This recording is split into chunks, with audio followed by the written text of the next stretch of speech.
Bonjour à toutes et à tous et bienvenue dans Animédia, votre émission 100% cinéma d'animation. Je suis Sylvain, alias Phlegmatique, et dans ce podcast, je vous fais voyager dans le monde merveilleux de l'animation.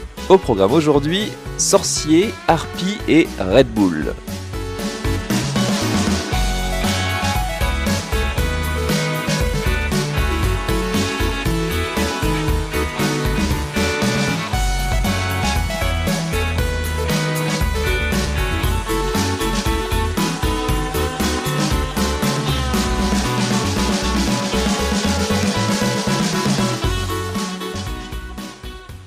Arc-en-ciel, paillettes et papillons, la famille. Aujourd'hui, on prend la machine à remonter dans le temps pour se transporter dans le monde magique des années 80 grâce à une pépite d'animation de cette période-là, La Dernière Licorne, un film qui m'a été soufflé par mon invité du jour, Sylvia Guirand. Tu es attachée de presse, freelance dans le milieu du cinéma, notamment de l'animation.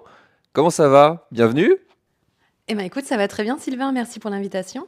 Ben merci à toi, on s'était rencontrés pour la petite anecdote quand même, via le festival d'Annecy de l'an dernier, parce qu'on est déjà dans la période pré-Annecy, on commence déjà à penser à Annecy du mois de juin, on y sera tous les deux pour tout le festival. Parce que tu as une spécialisation aussi dans le cinéma d'animation, tu es passionné d'animation, je pense qu'on peut le dire, et tu as aussi des velléités d'écriture en dehors de ça. Et oui, c'est vrai, j'aime bien écrire et je suis justement en train de développer quelques projets perso, voilà, de long métrage et de court métrage. Tu peux nous en dire un petit peu plus ou c'est encore à l'état de débauche ? C'est quand même au stade un peu embryonnaire et de développement.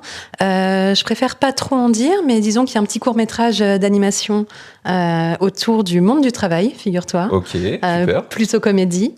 Et j'écris aussi en ce moment deux longs métrages live, un comédie et un autre sur l'univers du jeu.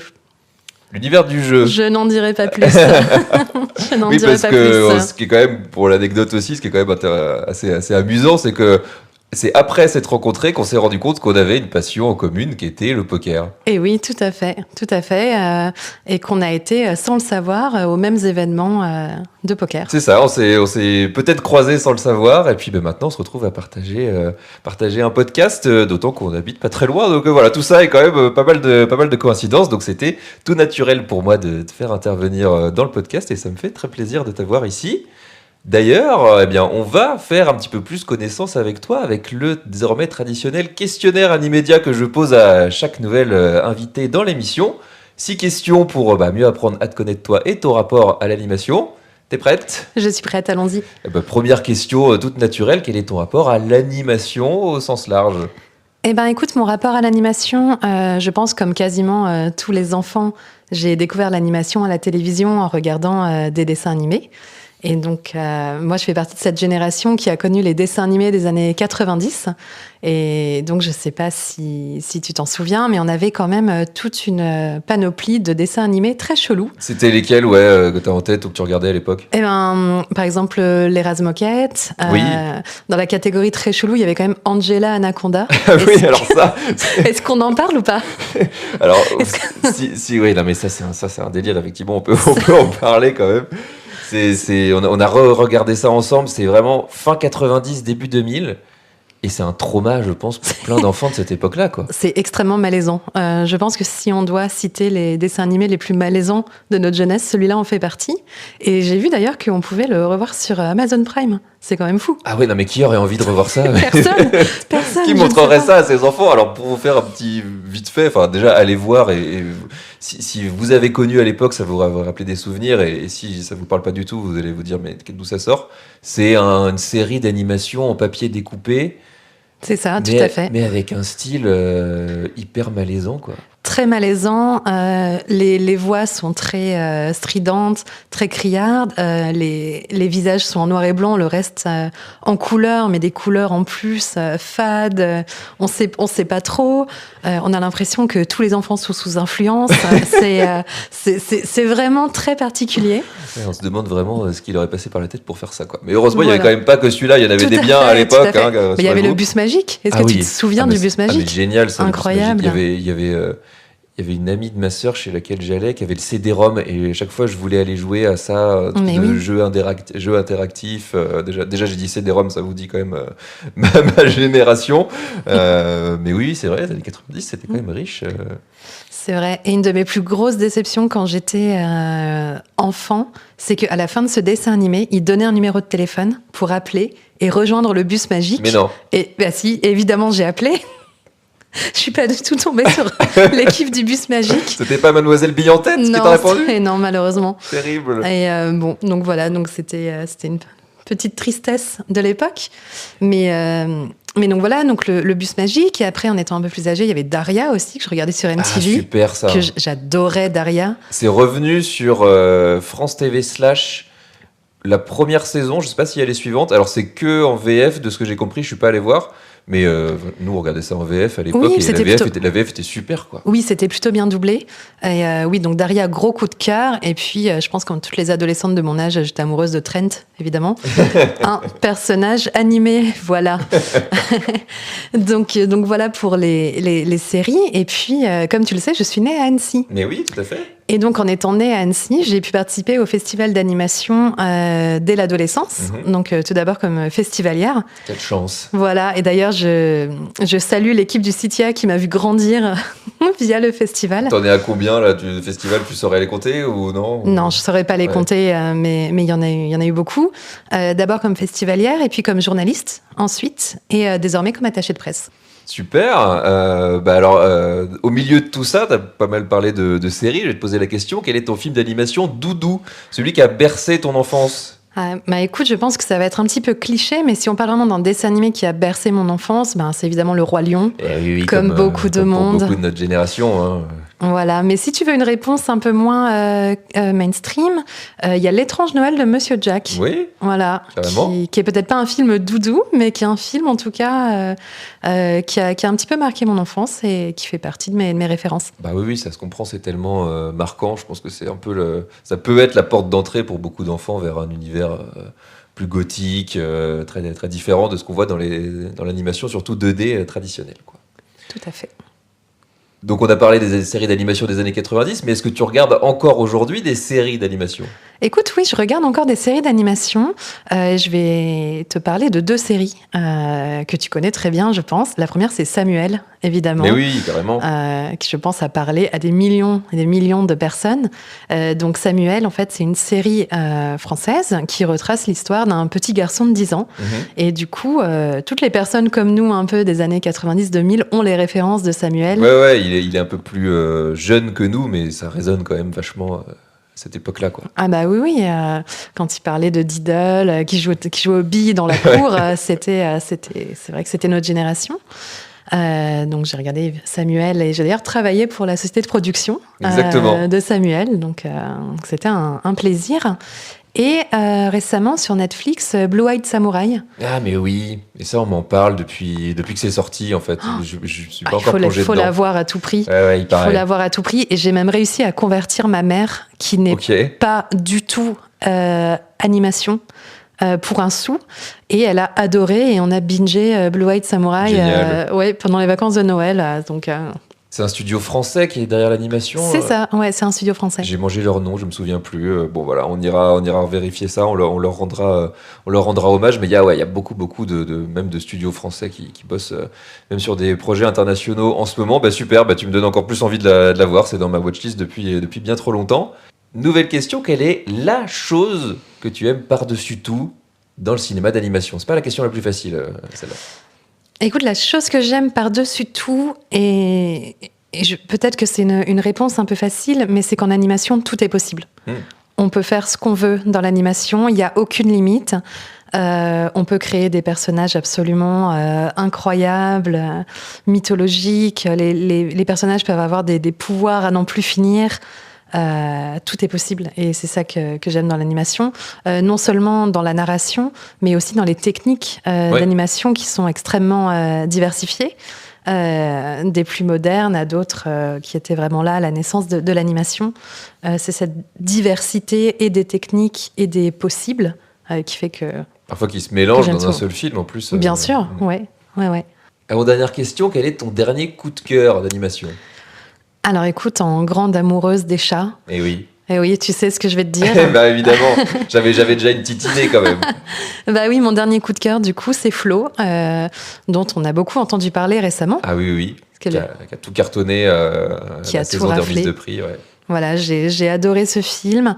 Donc, je trouve que c'est un film c'est une balade un petit peu, ce film. C'est très contemplatif, c'est Complètement, ouais. extrêmement beau. Et on déconnecte du début à la fin. Et non seulement on suit l'épopée de ce joli petit chat noir, mais on déconnecte totalement. On est absorbé par cet univers et j'ai adoré. Tu l'avais vu à Annecy l'an dernier ? Je l'ai vu à Annecy. Ouais. Ouais. Je m'étais battue pour avoir des places parce que déjà beaucoup de monde voulait le voir à l'époque. C'était un peu le film déjà dont tout le monde parlait c'est vrai. à ce moment-là. Ouais. Oui, c'est vrai. Donc je l'avais vu à Annecy, ouais. Ouais, bah forcément, voilà. On est un petit peu entouré de chats ici, d'ailleurs, dans notre studio. C'est vrai. Il y en a qui viennent nous faire des petits coucous. Et puis enfin, dernière question, évidente, pas forcément facile à répondre. Quel est ton film d'animation préféré ? Vaste question, oui. Vaste question. Écoute, le premier film qui me vient en tête, je pense que c'est Le Voyage de Chihiro, de Ghibli. Alors, c'est peut-être pas la réponse la plus originale, mais pour moi, ce film m'a complètement transportée. Cet univers magique, fantastique, fabuleux m'a marqué. Et oui, je crois que c'est vraiment le film d'animation tu l'avais vu en salle à l'époque ou pas forcément ou... Non, je crois pas l'avoir vu en salle malheureusement, mais quand je l'ai découvert, en tout cas, ça a été... C'est ça qui est fou, je trouve, avec ce film, c'est qu'il n'y a justement pas besoin, tu peux le découvrir un peu dans n'importe quelle condition, et l'impact sera toujours aussi fort. Enfin, voilà, ça a été le cas aussi pour moi. Eh bien, merci. Merci à toi. Pour ces réponses. Maintenant, voilà, on est bien chaud. On a fait notre petit round d'échauffement. Pour les nouveaux auditeurs comme pour les plus anciens d'ailleurs, je vais maintenant rappeler la structure du podcast à venir, puisqu'on va parler évidemment de la dernière licorne. On va commencer par un contexte rapide, et puis tu vas nous expliquer aussi pourquoi tu as choisi ce film aujourd'hui. Ensuite, on va le critiquer ensemble. Il y a pas mal de choses à en dire, clairement. Ensuite, on se posera la question rituelle de tout épisode d'Animédia, à savoir c'est pour qui la dernière licorne. Et enfin, on lui donnera une note pour le replacer dans le grand classement Letterboxd d'Animédia. Je le dis, pareil, si vous êtes habitués, vous le savez, mais bon là, le film, il a quand même plus de 40 ans. On va spoiler, on va même on va se permettre de parler jusqu'à la fin, parce que la fin aussi fait débat et sujette à interprétation. Il est dispo, qui plus est, sur YouTube. Tout à fait, gratuitement sur YouTube. C'est comme ça que tu l'as revu. Ouais. Voilà. Ouais. Donc voilà, allez-y, faites pause dans ce podcast et allez le regarder. Revenez nous écouter dans 1h30, une fois que vous l'aurez vu. Donc voilà, c'est parti. En selle, on bascule dans l'univers merveilleux de la forêt enchantée.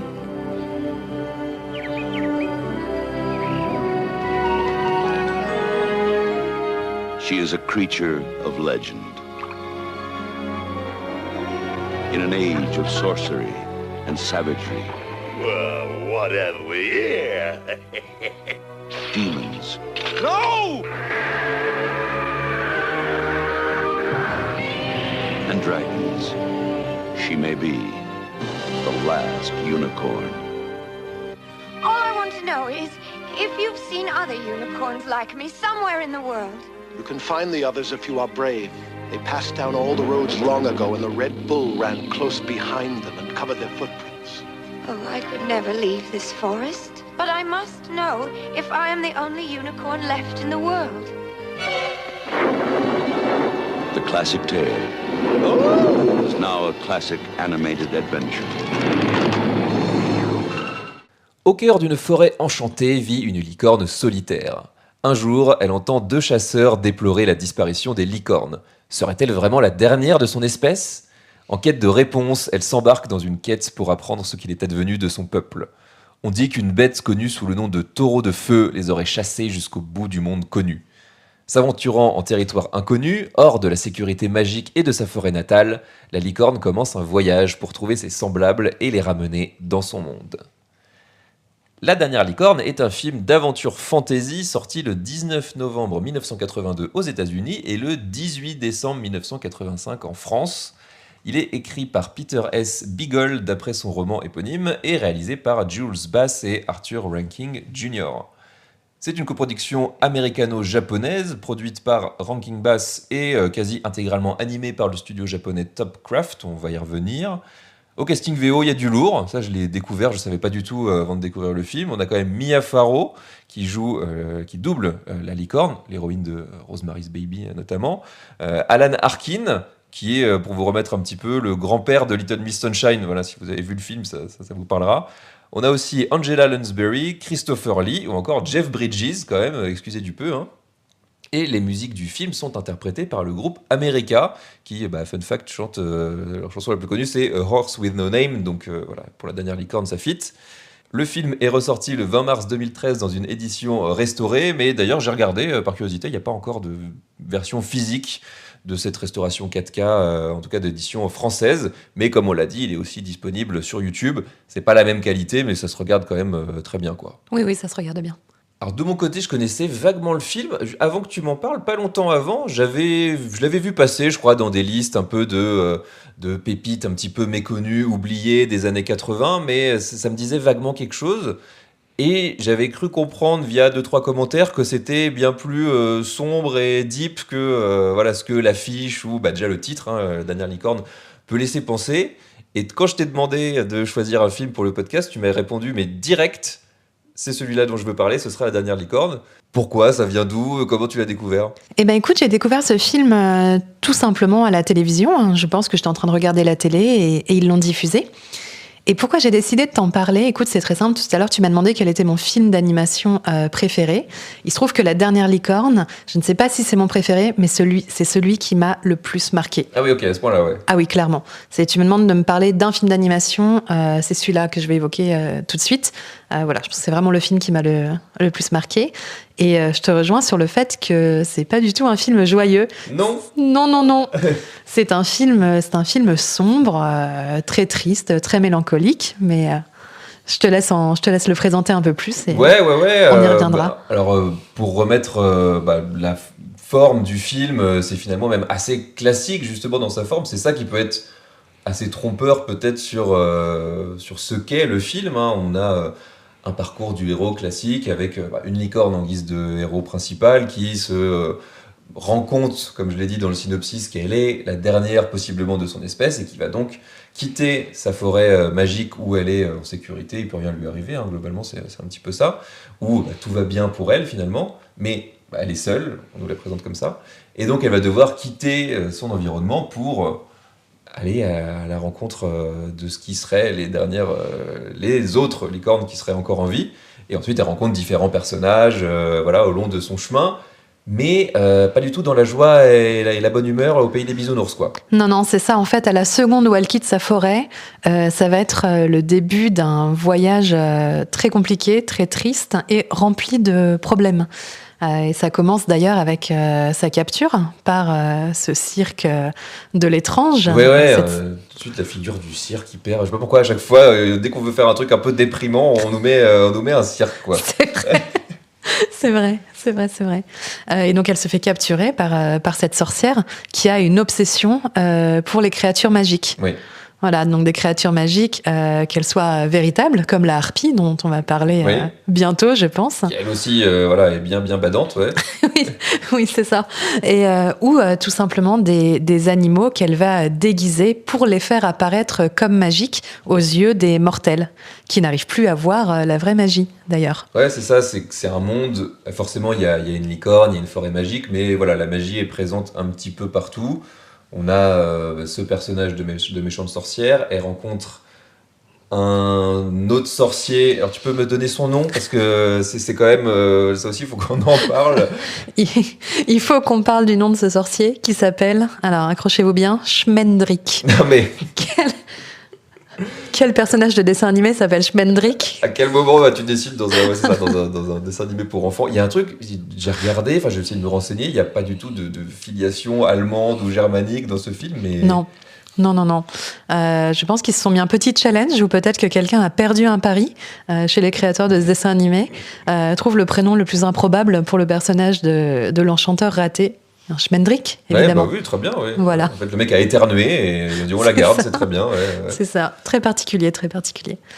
Mais donc ce fameux Schmendrick, en fait, va devenir un allié de cette licorne et va l'aider à se libérer du joug de cette vilaine sorcière. Il y a quand même un petit peu de positif, quoi. C'est-à-dire que la magie, voilà, on nous montre un peu l'aspect négatif, mais lui, on ne sait pas si c'est vraiment un charlatan, mais c'est un magicien, c'est ça, maladroit, un peu raté, on ne sait pas trop. Ouais. Très bancal. C'est ça, on ne sait pas trop s'il a vraiment des pouvoirs aussi, parce qu'elle l'aide aussi à différents moments, donc ça rajoute un petit peu le côté où voilà, on ne sait pas bien s'il est capable de vraiment faire des grandes choses.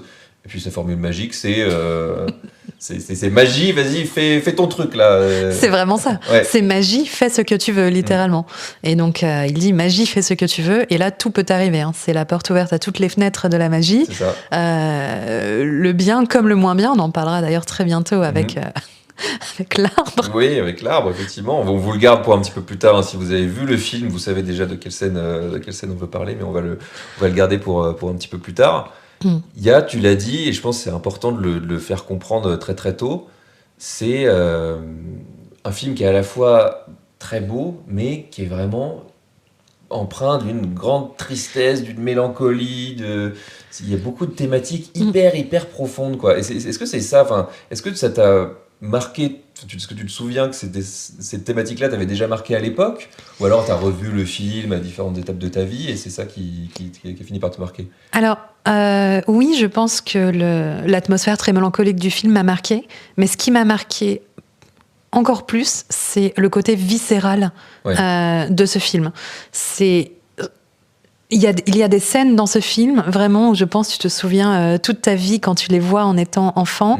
On n'est pas du tout sur des scènes lissées, des scènes édulcorées. Non. On va vraiment chercher au fond des tripes des personnages. Et littéralement, d'ailleurs, quand la harpie est libérée. Oui, bah ça, vas-y, tu peux en parler tout de suite. On parle de cette scène. On parle de cette scène. C'est ça c'est aussi cette scène-là qui a fait que le film t'a autant marqué finalement. Ah ben cette scène m'a traumatisée, clairement.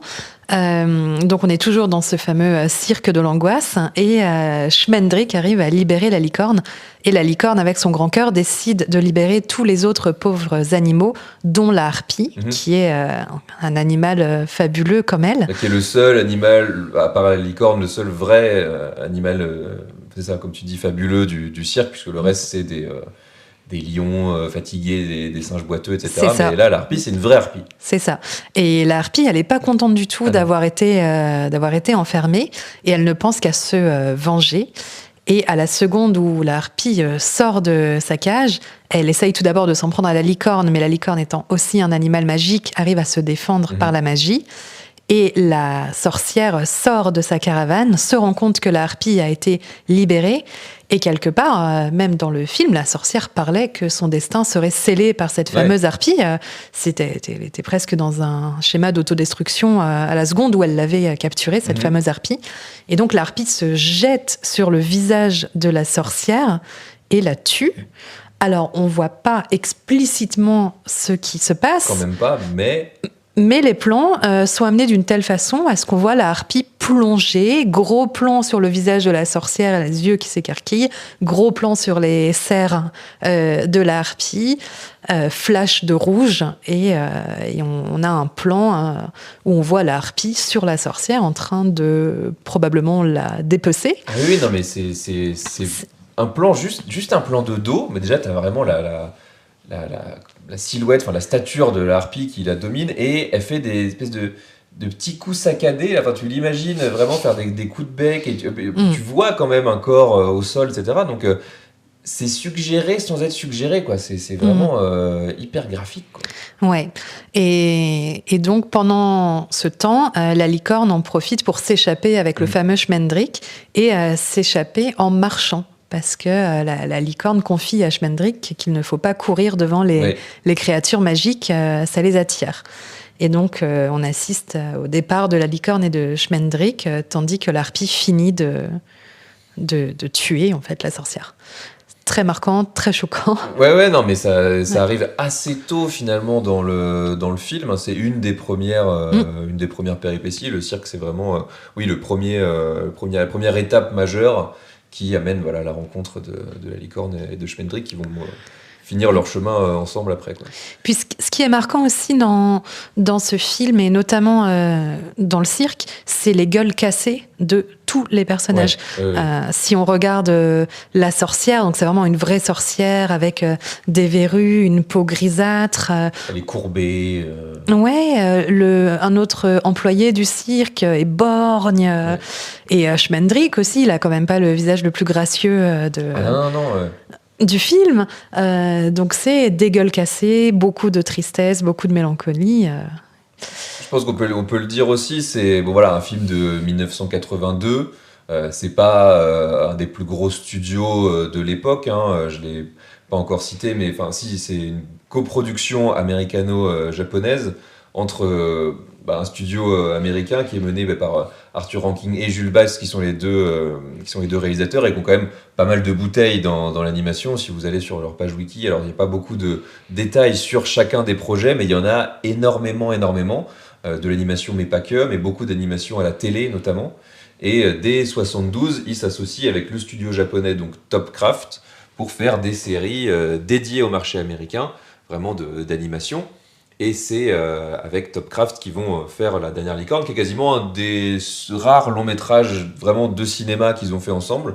J'avais noté, ils avaient fait les 2 téléfilms, Le Hobbit et Le Retour du Roi, mais c'était vraiment des téléfilms. On n'est pas non plus sur les films de Ralph Bakshi en rotoscopie, c'est vraiment d'autres adaptations de Tolkien. Et La Dernière Licorne est un des rares longs métrages qu'ils ont fait ensemble. Et pour l'anecdote, Topcraft est devenu. Ils ont travaillé en 1984, donc juste après La Dernière Licorne, sur Nausicaa de la Vallée du Vent, qui est le deuxième film de Hayao Miyazaki. Sauf que, après ça, le studio, assez rapidement, a périclité, a fait faillite et a été dissous en 85.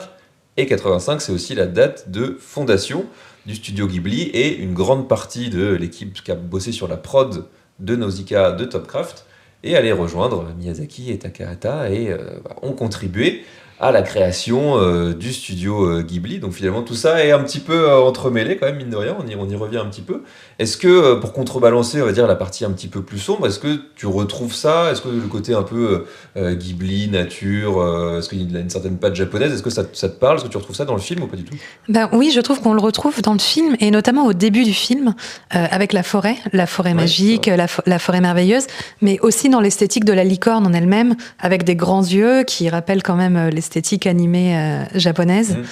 Donc je pense que oui, on peut retrouver cette patte dans le film, et aussi à la fin dans les vagues, d'ailleurs. Oui, c'est vrai. Les vagues de la mer, mais on en parlera plus tard. C'est ça, oui. C'est vrai qu'il y a des clairs rappels. Le film a été vraiment pensé pour le marché américain. D'ailleurs, l'ironie, c'est qu'il n'est même jamais sorti en salle au Japon, mais c'est vrai qu'il y a quand même des éléments comme ça qui rappellent que on n'est pas non plus sur un film d'animation américain traditionnel. Et ça se trouve aussi, peut-être on a commencé à parler des personnages, on peut enchaîner là-dessus, dans le sens où c'est des personnages assez classiques, entre guillemets, qu'on a déjà vus ailleurs. On a dit, la licorne, c'est quand même un grand classique de la fantasy, la méchante sorcière, le sorcier gentil. On a un autre personnage féminin qui s'appelle Molly, qui va rejoindre le groupe, un roi méchant, son fils, le prince, etc. Mais il n'y en a aucun qui correspond, qui a des arcs dont la trajectoire correspond à ce qu'on peut attendre d'un dessin animé, je mets des guillemets, quoi. Non, c'est ça, aucun. Ils sont tous très tristes, oui. Tous très tristes, tous très mélancoliques, mais en même temps touchants aussi. Molly, je me souviens, il y a une scène, la scène quand elle rencontre la licorne pour la première fois. Elle est déchirante, cette scène. Déchirante. Je trouve qu'elle te met les larmes aux yeux en 2 secondes, tu le vois pas venir. Et donc Molly, qui est humaine, reconnaît immédiatement la licorne. Oui, parce qu'il y a un truc... il y a beaucoup de choses qui tournent autour du regard dans le film, et l'idée c'est que la licorne, quand elle quitte son univers, sa forêt merveilleuse, elle redevient aux yeux des humains, en tout cas pour la plupart, une jument comme les autres. C'est ça. Mais pas pour Molly. Non. Et du coup, est-ce que ça voudrait dire peut-être que Molly n'a pas perdu totalement la magie qui l'entoure, ou la magie de son monde, et elle la reconnaît et elle se met à pleurer immédiatement. Et comme tu l'as dit, c'est déchirant. C'est vrai que moi, j'ai versé une larme Elle a devant une cette phrase scène. où elle lui dit « Mais où étais-tu il y a 10, 20 ans comment est-ce que tu oses te présenter à moi alors que je suis ça ?» Ouais. Et on comprend que c'est un personnage qui a dû vivre des trucs horribles, ou qui a beaucoup de vécu, ou en tout cas qui n'a pas forcément eu la vie dont elle rêvait. Là, la licorne devient un peu un symbole pour un peu, vous y mettez un petit peu ce que vous voulez, c'est aussi une des forces du film d'ailleurs.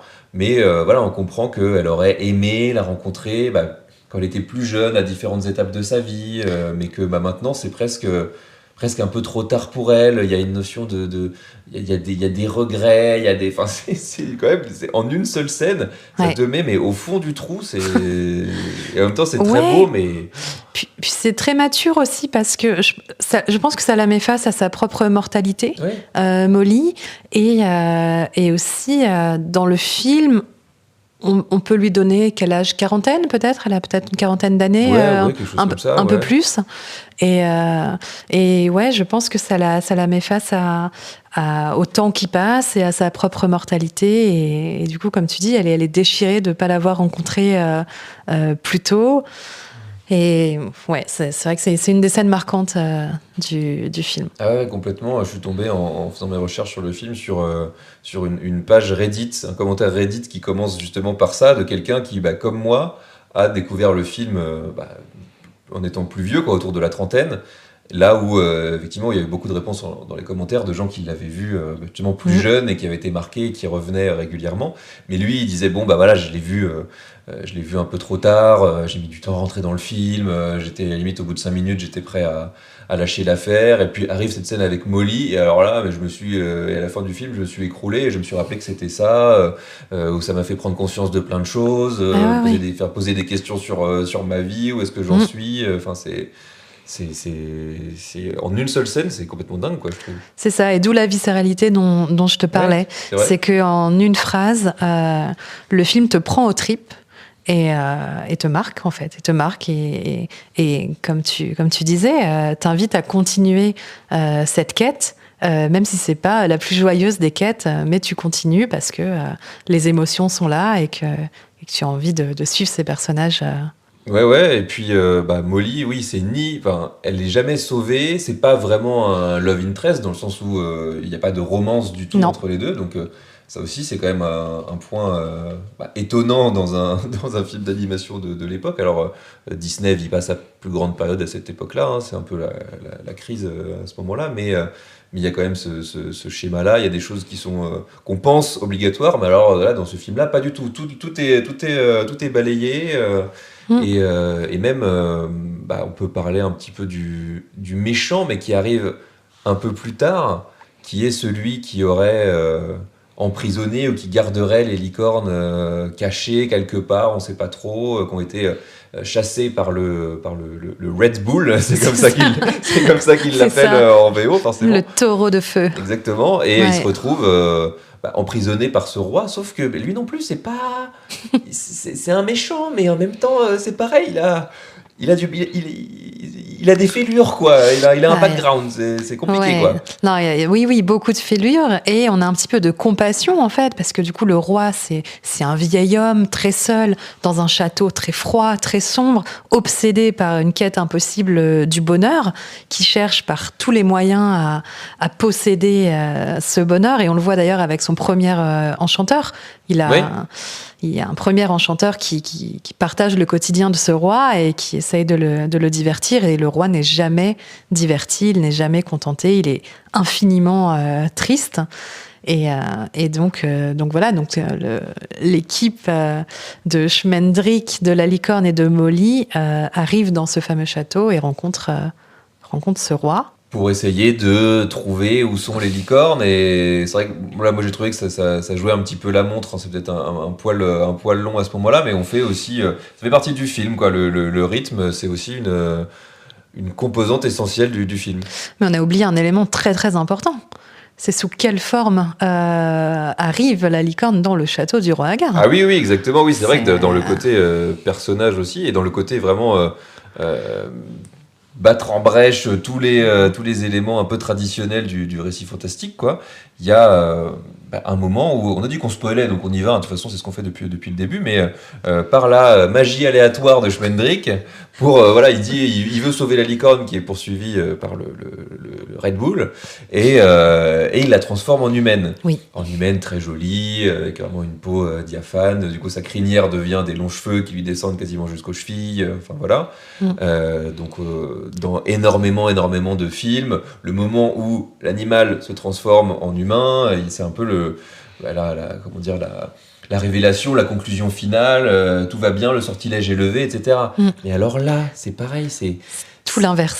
C'est tout l'inverse. C'est la catastrophe. Quand la licorne est transformée en jeune femme, elle devient mortelle. Elle sent cette mortalité dans chaque cellule de sa nouvelle peau. Elle plonge dans un spleen infini. la viscéralité, comme tu disais. C'est quoi. ça. Et Molly a cette phrase déchirante, alors que 2 secondes avant, elle venait de demander de l'aide à Schmendrick. Elle le regarde dans le blanc des yeux en pleurant et elle lui dit « Mais qu'est-ce que tu as fait ? Ouais. Oui. Qu'est-ce que tu as fait ?» Et en plus de ça, derrière, elle a traîné son spleen dans les coursives du château et dans les balcons, parce qu'il y a ce constat aussi qui commence à arriver, qui est plus elle reste humaine, et plus potentiellement elle oublie qu'elle a été une licorne, elle oublie sa quête, elle oublie ses congénères qui sont quelque part là et qu'elle est censée retrouver, et voilà. Elle oublie la magie. Son existence, la magie, enfin vraiment Ouais. tout ce qui fait le sel de son existence et de son monde. Enfin, vraiment, si on se met à sa place, mais on termine au 36e dessous, encore une fois, quoi. C'est ça. C'est fou. C'est ça. Et du coup, en plus, le prince Lear, qui est plus ou moins le fils du roi Agar, donc le vieux roi triste qu'on a évoqué il y a quelques minutes, évidemment, tombe d'amour pour cette jeune femme très belle et mystérieuse, car personne ne sait rien de cette fameuse dame. Oui, il lui invente un nom, elle parle très très peu, enfin voilà, on ne sait pas d'où elle vient, quoi, grosso modo. Et lui, d'ailleurs, bien sûr, pour en rajouter un petit peu, c'est pas vraiment le fils du roi, quoi. On apprend après que c'est son fils adoptif, et il a cette phrase aussi, mais ce film, il a cette phrase où il dit je l'ai trouvé, je l'ai recueilli, mais bon, un peu comme le reste, j'ai fini par m'en lasser, quoi. Et tu dis, ah ouais, mais personne n'est content de sa condition. T'imagines le sort de ce pauvre prince avec un père qui est complètement indifférent en fait à tout, dont lui. Et lui, c'est un peu, on nous le vend au départ, c'est pareil, c'est lui qui est doublé par Jeff Bridges, donc il est assez imposant, il a une belle chevelure blonde, enfin il a tout du chevalier héroïque traditionnel. Mais des cernes aussi. Ouais. Ah oui, j'ai pas vu. Oui, mais des cernes, et il porte sur lui et sur ses épaules la fatigue et le poids du monde, comme tous les autres personnages. C'est fou. Mais pourtant, on en parlera plus tard, à la fin, il a quand même une action très belle et désintéressée. Oui, c'est ça, il finit quand même par faire quelque chose d'utile, parce qu'au départ, lui, la seule façon qu'il a d'espérer conquérir la belle, c'est d'aller combattre des dragons. Qui n'ont rien demandé à personne, les pauvres.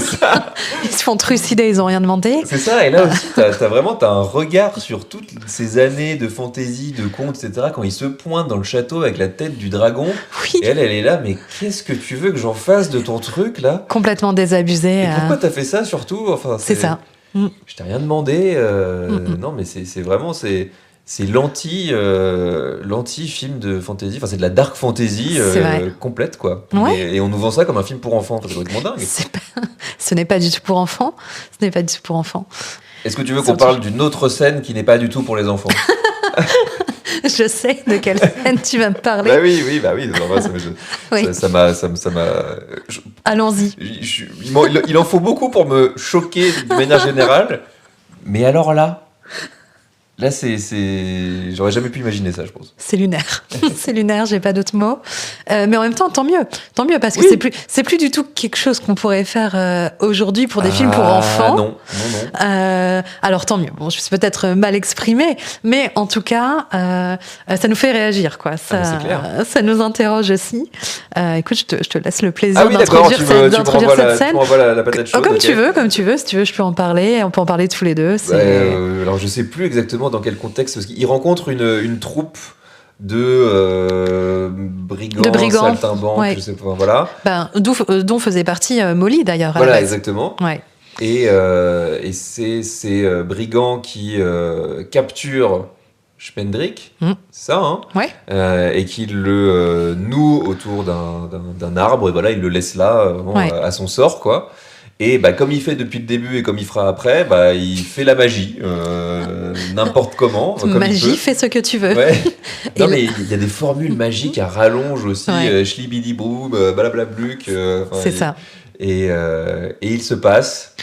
Et il se passe qu'au lieu de se libérer de ses liens, Schmendrick donne vie à cet arbre.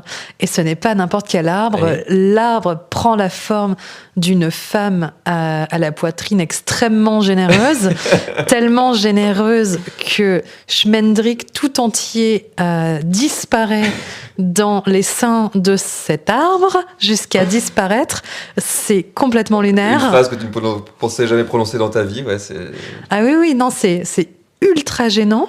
Je pense que peut-être toi comme moi, on a regardé cette scène, les yeux complètement écarquillés, la mâchoire tombée en mode what the fuck. Ah, mais c'est complètement ça. Et d'ailleurs, c'est fou, quoi. C'est fou. Puis le moment où je tombe sur cette scène, c'était le matin de l'enregistrement. Madame était partie acheter des viennoiseries à la boulangerie et elle revient pile au moment de cette scène. Toujours. Je me dis mais c'est pas possible. Elle va se demander mais qu'est-ce que je suis en train de regarder. Et le temps qu'elle range les trucs dans la cuisine, elle rentre dans le salon pile au moment où la scène se termine et j'ai poussé un ouf de soulagement intérieur. Ah ouais, c'est extrêmement gênant, je pense. Et en même temps, j'ai imaginé tous les enfants qui possiblement ont vu cette scène avec leurs parents qui lui avaient dit tiens on va regarder ça a l'air mignon. Il n'y aura plus de pique-nique sous les platanes, hein, je peux te le garantir. Non, c'est très spécial cette scène. Et une fois de plus, il est quand même sauvé par la licorne. Oui. Qui arrive tranquillement. Elle le laisse quand même galérer un petit peu. Et elle finit par l'aider à le libérer de ses liens. Et c'est assez bizarre parce que c'est une scène qui est un peu gratos. Enfin, on ne comprend pas trop ce qu'elle fait là. Elle aurait pu on aurait tout à fait pu l'enlever, que ça aurait été la même. L'arbre est éperdument amoureux en plus. Enfin, voilà, il y a vraiment. C'est une petite chose vraiment, mais qui est symptomatique de pas mal de ce qu'est ce film finalement. Est-ce qu'on enchaîne? Est-ce qu'on va directement avec la fin, ou est-ce que tu as quelque chose de plus à rajouter sur la tonalité globale du film, sur ses thématiques, sa symbolique? Il y a beaucoup de choses en fait. Hein.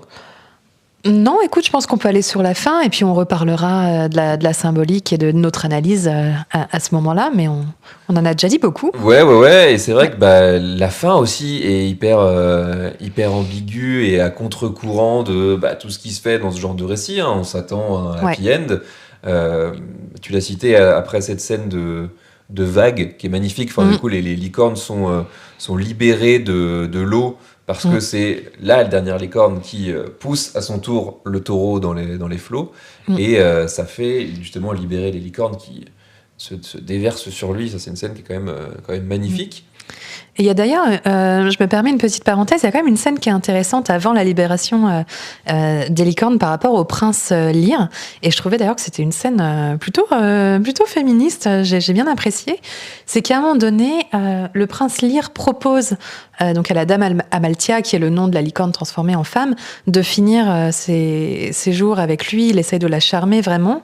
Et à la fin, quand il se rend compte que vraiment il faut libérer ces licornes, qu'il faut faire le bien, il décide de lui-même de ne pas finalement aller vers cette fin heureuse pour lui, de finir avec la dame Amalthea, mais il va l'aider à combattre le taureau de feu au péril de sa vie, et il lui dit quelque chose comme mais non, tu dois libérer tes semblables, il faut le faire, quoi, il faut y aller. Bon, c'est pas exactement ça, mais dans l'idée c'est ça.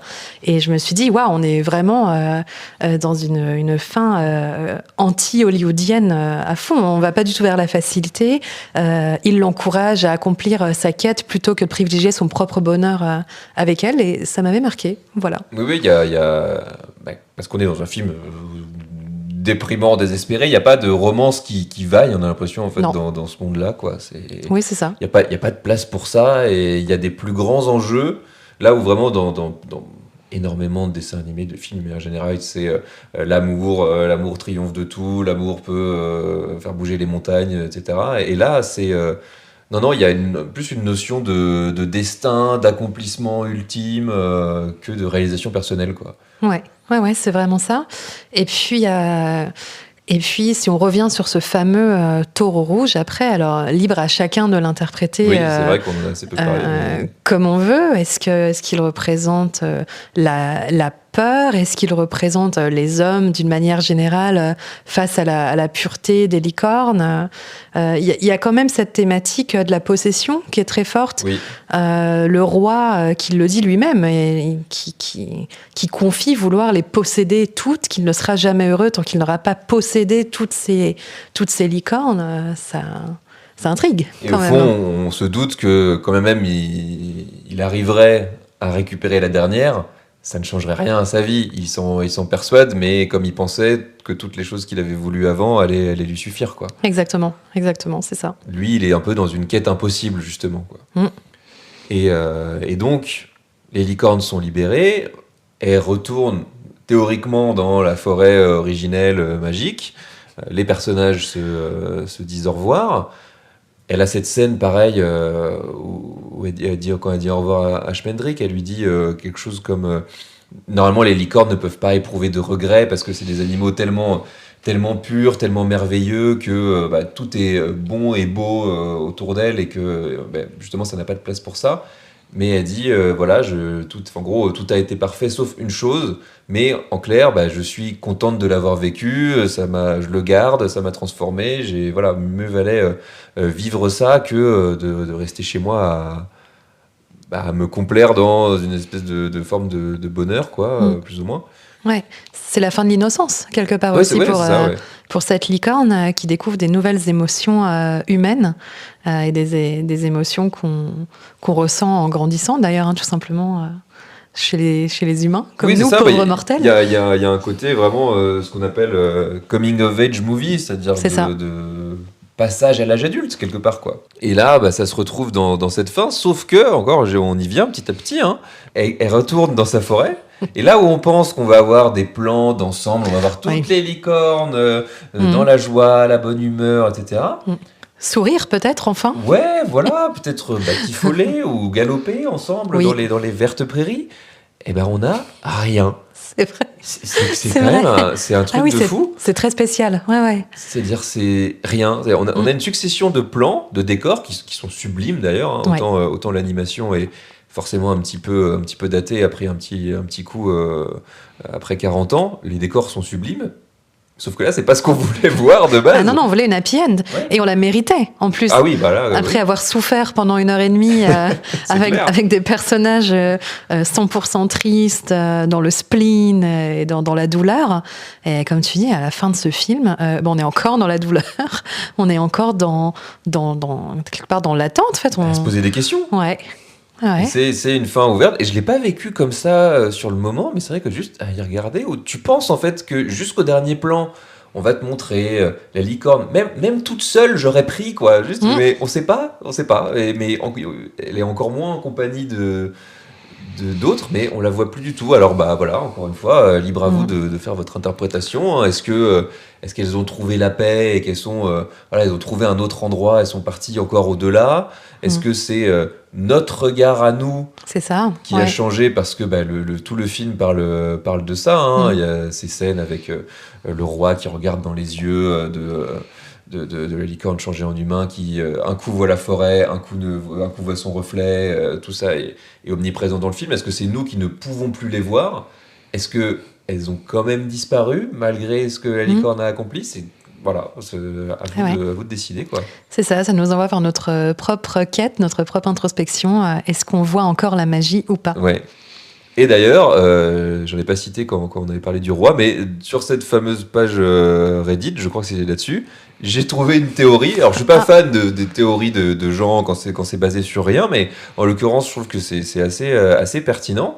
Quelqu'un qui pointait du doigt que potentiellement le roi pourrait être une ancienne licorne qui, parce que il est resté trop longtemps éloigné de sa forêt, dans son château, à vivre trop souvent la solitude, qui a à son tour oublié qu'il en était une, d'où le fait qu'il aime les regarder, qu'il a envie de se retrouver en leur compagnie, que, pareil, le jeu avec les reflets dans l'œil de la licorne, enfin voilà, c'est...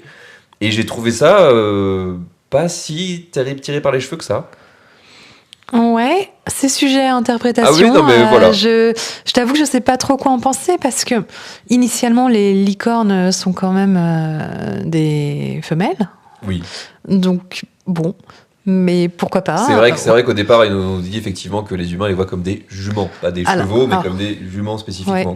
Mais alors, peut-être pas une licorne, mais peut-être une ancienne harpie, je ne sais pas. Oui, je ne sais pas, mais pourquoi pas. Voilà, c'est intéressant. C'est intéressant. Je vous laisse avec ça. Hein. Venez nous dire dans les commentaires si vous avez l'interprétation, si vous êtes d'accord ou pas avec ça, et surtout comment le film vous parle à vous. Est-ce que tu vois autre chose à rajouter ? Est-ce que tu veux conclure là-dessus sur l'impact global de ce film sur toi ? L'impact global du film. Oh là là. Non, je pense que on a beau insister sur le fait que voilà, c'est pas un film pour enfants, il est très mélancolique. Je pense quand même que c'est un film qu'il faut voir si on aime l'animation. C'est un très très beau film qui est viscéral, encore une fois ce mot, mais je pense que ça le définit bien. Complètement, ouais. Et c'est un film, qui est marquant. Il nous laisse pas indifférents. Qu'on l'aime ou qu'on l'aime pas, il nous laisse pas indifférents. Et voilà, je conseille vraiment à tous tes auditeurs de le regarder. Ouais. Ouais, complètement. Et je te remercie parce que sans toi, je suis pas sûr que je serais forcément allé spontanément là-dessus. Donc c'est une très bonne découverte. Je pense que c'est une expérience tout à fait différente de le voir à 10 ans, à 15 ans, à 30, voire même 40. Quoi. Bien sûr. On va en reparler dans la partie suivante, mais c'est clairement un film marquant. Donc merci beaucoup. Plaisir. Et puis voilà, venez nous dire encore une fois ce que vous y avez vu. Featuring the voices of Mia Farrow, The spell was wrong, but there was true magic in it. Alan Arkin, My dear, you deserve the services of a great wizard, but I'm afraid you'll have to be glad of the aid of a second-rate pickpocket. Jeff Bridges, That is exactly what heroes are for. It's you and me, Moth. Hand to hand to hand to hand. Robert Klein, Christopher Lee, I am King Haggard. and the music of America. It's the last unicorn. A journey into the unknown. What's that? Go on! A mystery full of wonders and a fantasy beyond imagining. Not that one. I want to know who she is. Schmendrick the Light!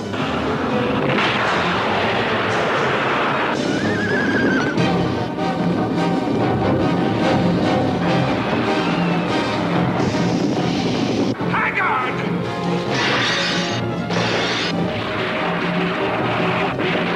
Do something!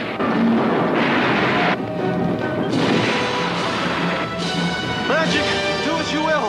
Magic, do as you will! Look and see her, how she sparkles. The last unicorn.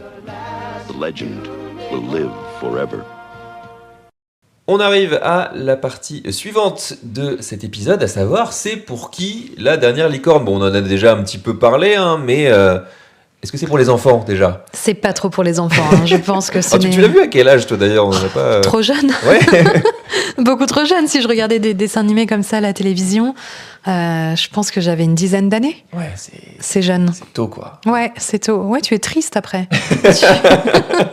J'étais pas très bien. Je pense que j'avais besoin d'un câlin après. Mais ouais, non, je l'ai vu jeune. Je l'ai vu jeune et c'est pour ça qu'il m'a marqué quasiment, tu vois, 20 ans après. C'est le paradoxe à chaque fois, c'est que d'un côté, tu te dis, mais on peut pas le conseiller à cet âge-là. Et finalement, c'est quand tu vois des films en dehors de ta tranche d'âge conseillée que tu expérimentes des trucs inattendus, quoi. Mais il m'a marqué, il m'a pas traumatisé non plus. Oui. À part la scène de l'harpie, quoi. À part la scène de la harpie, complètement. Ça, j'y ai pensé pendant très longtemps après. Il m'a marqué parce que vraiment, c'est cette confrontation entre la magie omniprésente tout au long du film, ce contraste entre la magie, la beauté et le spleen, ça te fait un mélange d'émotions. C'est clair. Voilà, qui fait que tu te souviens de ce film pendant très longtemps. Et c'est pour ça qu'on regarde des films, c'est pour ça qu'on aime le cinéma, c'est pour ressentir des émotions. Et alors là, on vous garantit que ce sera le cas. Et c'est pour ça, bon, voilà, j'ai mis plutôt pour ado, si on revient à la question de base. Voilà, plutôt, alors ça change peut-être pas grand-chose, mais justement, dans la gestion des émotions, on est peut-être un poil plus mature. J'ai mis à partir de 12 ans. Après, chacun jauge un petit peu. Je crois que j'ai vu, justement, des gens qui racontaient l'avoir vu au collège, au lycée, enfin à l'école, à l'époque plus ou moins, années 90, 2000. Donc je pense que c'est pas mal pour un bon premier contact. Et comme je disais juste avant, si vous l'avez vu jeune, ça vaut le coup de le revoir. Tout à fait. Avec des yeux d'adulte. Enfin, le film n'a rien à voir, prend complètement une autre tournure. C'est vrai. Ouais, c'est vrai. Et voilà, de 20 à 40 ans, en ayant un peu plus de recul, peut-être sur la qualité globale du film au niveau de l'animation. C'est sûr que si vous êtes habitué aux productions de ces 10 dernières années, ça va un peu vous piquer les yeux. Il faut avoir conscience de ça. Donc il faut savoir aussi où on se situe. Est-ce qu'on est capable de tolérer des vieux films, entre guillemets, hein. L'animation, c'est une technique qui évolue, qui vieillit plus ou moins. Là, c'est vrai que c'est assez différent forcément de ce qu'on a l'habitude de voir. Mais si vous arrivez vraiment à passer outre ça, parce que on peut se la poser aussi sur des films live, hein, la question de la technique elle revient Bien tout le temps. Thématiquement, il y a énormément à y trouver, quoi. Oui, puis on se laisse emporter par le film quand même. Je pense qu'une fois qu'on est bien accroché, on a du mal à le quitter. Oui, bien sûr. Ouais. J'ajouterais un truc d'ailleurs, c'est un personnage dont on n'a pas parlé, et ça intervient au tout début du film. Et il faut vraiment passer ce cap-là, parce que c'est le papillon. Oui. C'est compliqué. Ouais, parce que forcément, qui dit licorne, dit paillettes, arc-en-ciel, papillon. Mais même le papillon dans ce film, ils l'ont perverti, quoi. Oui, mais ça rappelle un peu Alice au Pays des Merveilles, d'ailleurs, ce papillon complètement claqué, comme diraient les jeunes aujourd'hui. Oui, on pense qu'il a pris quelque chose. C'est pas, il a pris des... Ah oui, là, plutôt 2 fois qu'une. Hein, Ouais. Et c'est vrai que cette scène, elle est un peu cringe. Hein. Mais complètement. Voilà. Je pense que c'est bien le mot. Et comme tu dis, il faut passer cette scène. Et ne pas abandonner à ce moment-là. Exactement. En fait, ça m'a fait penser, j'ai dû revérifier que le film était bien sorti dans les années 80, parce que je trouve qu'il y a vraiment une vibe 60-70, hippie, psyché, enfin tu sens que le pays, la forêt magique là, waouh, il y a des trucs qui planent dans l'air, tout le monde en prend, quoi. Le papillon il en a pris un petit peu, ouais. Ah ouais, et c'est vraiment, il y a une tonalité 70s, psychotrope, chelou, bizarre, très très étonnante pour un film des années 80, quoi. Ça cadre même pas avec son époque, ce film. Il cadre avec rien, en fait. C'est vraiment. Oui, c'est ça ce que j'allais dire. On peut le mettre dans aucune case. Non. La fantaisie, vite fait, mais voilà. J'ai ajouté une question qui n'était pas forcément dans les précédents épisodes. Est-ce que tu aurais une ou plusieurs recommandations pour accompagner ce film pour ceux qui ou auraient envie de creuser les thématiques ou qui auraient été touchés par ça? Alors, si vous aimez les jolis dessins de chevaux et les univers magiques, donc là on n'est plus vraiment dans la fantaisie, mais toujours dans un univers un petit peu magique. C'est un film russe de 1947 qui s'appelle Ivan et son poney magique. Oh, c'est trop mignon. Voilà, et c'est beaucoup plus léger. C'est beaucoup plus léger que La Dernière Licorne. Donc vous ne serez pas emporté dans un spleen d'1h30. Avec des chevaux aussi. Voilà, des très beaux chevaux. Donc si vous aimez les très beaux chevaux, les très beaux dessins un peu vieillots, Ivan et son poney magique, c'est pour vous. Et sinon, si vous avez envie de vous faire emporter dans un film fantasy, tu le citais d'ailleurs en début d'émission, je pense que ce qui se rapproche pas mal, ce sera Nausicaa et la vallée du vent ou Mononoke, avec les créatures fabuleuses. Et on revient à Ghibli, on revient à Ghibli. À l'appel plus de la nature, quoi. Et alors moi, de mon côté, je suis parti dans une direction complètement différente, justement, de Yvan et son poney magique. Et du côté, moi, je suis vraiment parti dans quelque chose de complètement dépressif. Parce que je pense que c'est ça que j'ai ressenti, c'est ça que le film a enclenché en moi. Un film pas forcément très connu qui s'appelle Psychonautas. C'est Bird Boy en VO, parce que c'est un film espagnol. Pour son exploitation internationale, il s'appelle Bird Boy, de Pedro Rivero et Alberto Vasquez, qui est sorti chez nous en 2017. Et c'est assez compliqué à pitcher. C'est aussi une histoire d'aventure avec des petits personnages tout mignons, presque un peu avec des grosses têtes, des animaux, etc. Sauf qu'ils vivent dans un monde à la limite du post-apo, dans un désastre écologique, et ils partent en quête de je sais plus trop quoi, pour être honnête. Mais c'est hyper traumatisant aussi. C'est-à-dire que le personnage principal, il a des démons intérieurs. Et ça n'a pas l'air drôle. Il se transforme en un espèce d'oiseau géant, méchant, qui bute des gens. Enfin, c'est très très deep. Et c'est pareil, les thématiques sont assez énervées. Donc faut être quand même prêt, faut savoir ce qu'on va voir. Pour le coup, moi je l'étais pas. Donc j'ai pris ça dans la tronche. Je crois que j'avais amené une pote avec moi. Elle m'a dit mais plus jamais tu choisis un film en fait. Donc voilà, ça m'a aussi bien marqué. Et les réals ont fait un film qui a eu peut-être un peu plus de presse ces dernières années, qui s'appelle Unicorn Wars. Oui, bien sûr. Voilà. Oui. Complètement trippé ce film voilà, aussi. Que j'ai raté pour le coup, mais qui avait été présenté à Annecy, je crois. Oui, tout à fait. Il a été présenté à Annecy. Ouais. Donc voilà, vous en avez un petit peu partout. Je mettrai ça en description, comme ça vous retrouverez les noms. On en arrive à la note pour replacer la dernière licorne dans le classement Letterboxd d'Animedia. Et toi, tu lui mettrais combien déjà pour commencer ? Écoute, moi je lui mettrais 4 sur 5 quand même. Voilà. Bah oui, une bonne note à la hauteur de l'impact qu'il a sur toi, quoi. Oui, à hauteur de l'impact qu'il a sur moi. Et puis c'est quand même un très beau film. Enfin, l'esthétique est quand même très belle.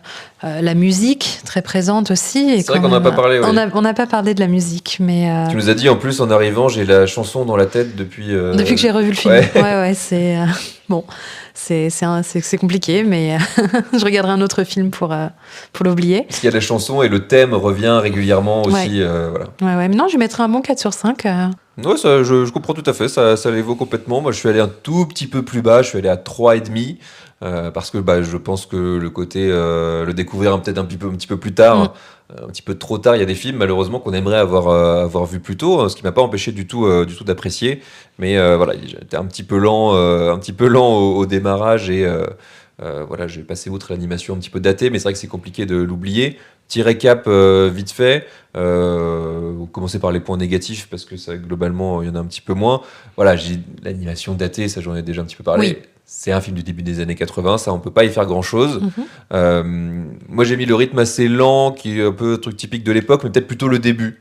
Finalement ça s'enchaîne assez assez logiquement derrière. Oui, puis ça peut être un point négatif pour certains, comme positif pour d'autres. Moi c'est vrai que le rythme lent me dérange pas trop. Ça c'est effectivement un peu plus dépendant de vos habitudes. Et puis pareil, un truc dont on n'a pas parlé, mais il y a des chansons dans le film, au-delà des musiques qui ont été créées pour le film, donc on l'a dit, qui sont interprétées par le groupe America. Il y a des chansons, parce que, je sais pas, il y a quand même la volonté d'essayer de se rapprocher d'un Disney, étrangement, et ça marche pas terrible. Hein. Ouais, je suis d'accord. Je pense que garder le thème principal aurait suffi. C'est ça. Voilà, qui revient dans le film, mais oui, les chansons sont clairement... Elle tape à côté, quoi. Ouais, c'est ça. Ouais, c'est un petit peu à côté, c'est un petit peu bancal. C'est pas très quali, bon.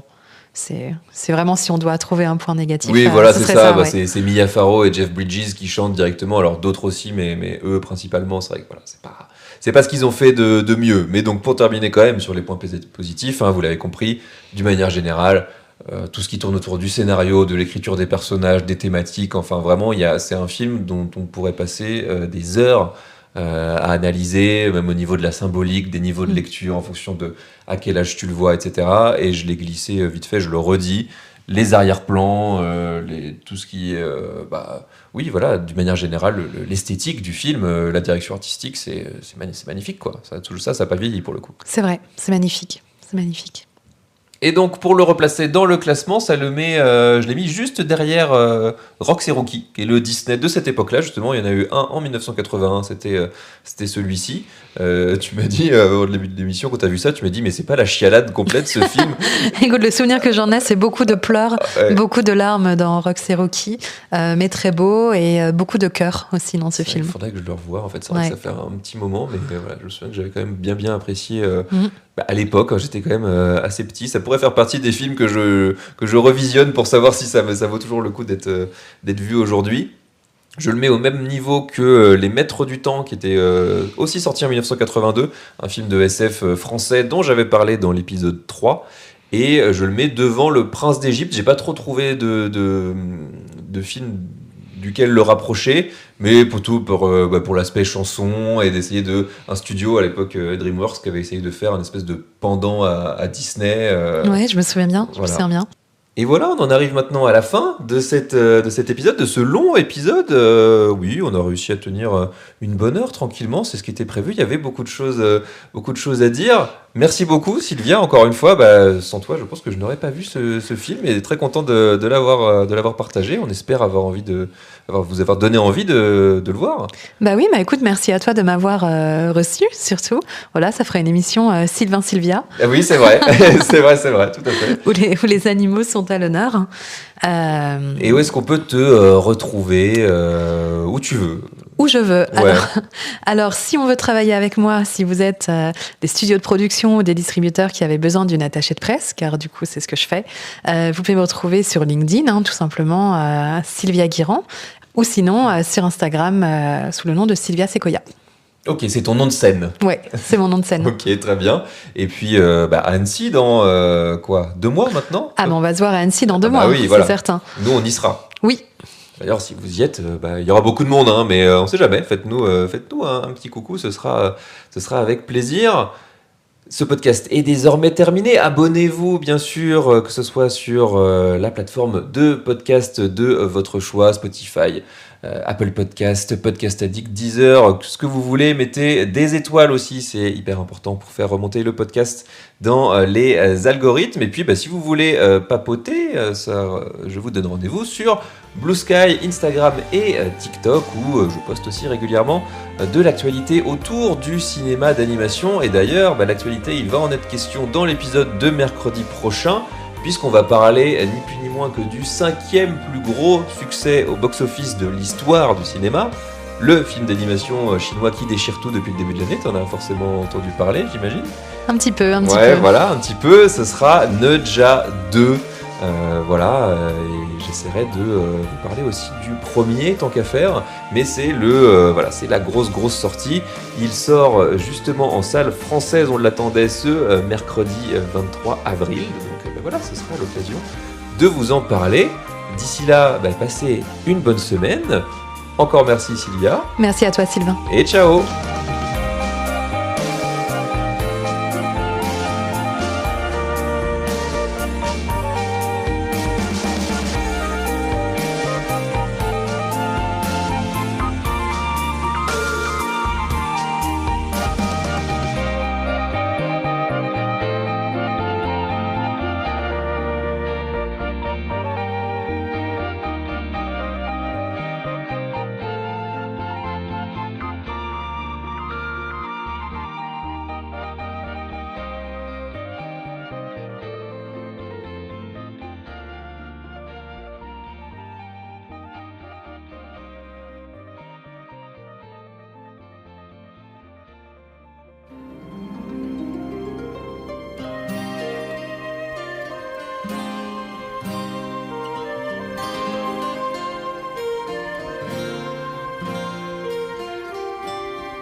of the forest, though she may be old and worn, they will stare unbelieving at the last unicorn. When the first breath of winter through the flowers is icing, and you look to the north, and the pale moon is rising, and it seems like all is dying, and would leave the world to mourn. In the distance, hear the laughter of the last unicorn. I'm alive. I'm alive.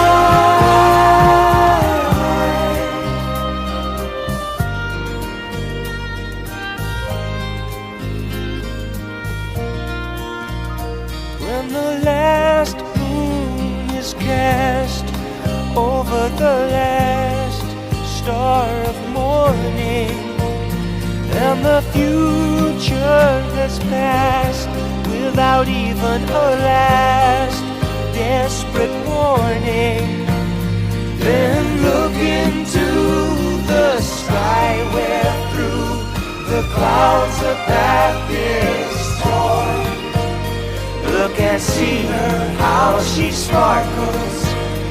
It's the last unicorn.